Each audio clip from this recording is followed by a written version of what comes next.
The MSc at Warwick was set up 3 years ago. Initially, the BTS approached Warwick University and said, would you like to host an MSc in tunnelling at your university? So the idea came from industry, and the BTS were very keen to have an MSc to address the future skills needs of the tunnelling industry in the UK. We're aiming to give students both a very broad knowledge of all different kinds of construction methods and every sort of option that's out there for constructing a tunnel, and also to give them very in-depth knowledge of the fundamentals. The first 9 months are all taught modules. There's 9 taught modules, and then there is a 3-month group design project at the end.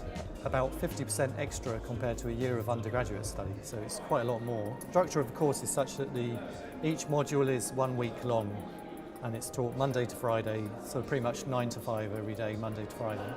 And that's one whole module. So for part-time students, they can carry on working and then just take a week off work to come to Warwick and do a module and then go back to work. There's a global growth in demand for tunnel engineers all over the world. The demand for tunnelling is growing. I think we're expecting 70% of the global population by 2030 to be living in cities.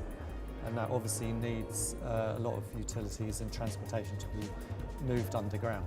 And also in the UK, we're expecting quite a big workload over the next 20 years in tunnelling. So it's an area with very good employment prospects. The number of women doing engineering at university is still below 50%. And it would be nice if it was around 50%.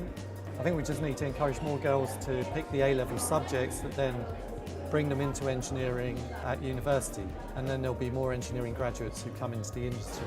The British Tunnelling Society Young Members Group are doing a lot of work of going into schools at the moment. They see that these tunnels are everywhere, and it's like the secret world, and especially within London, where children often use the tube, sometimes every day, for them to actually know something about how they're constructed and to look at the tunnel linings as they're walking through them and think, oh, I know something about how this was built. It sort of expands their minds a bit. I think the BTS's role in the tunnelling industry in the UK is huge and worldwide. The guidance they publish, the work they do in lobbying government, and also the work they do with tunnel skills, for instance, and TUCA, and also setting up the MSc course. So they're very proactive in addressing the future needs of industry. Particularly the last couple of chairmen, the scope of what they do has grown enormously.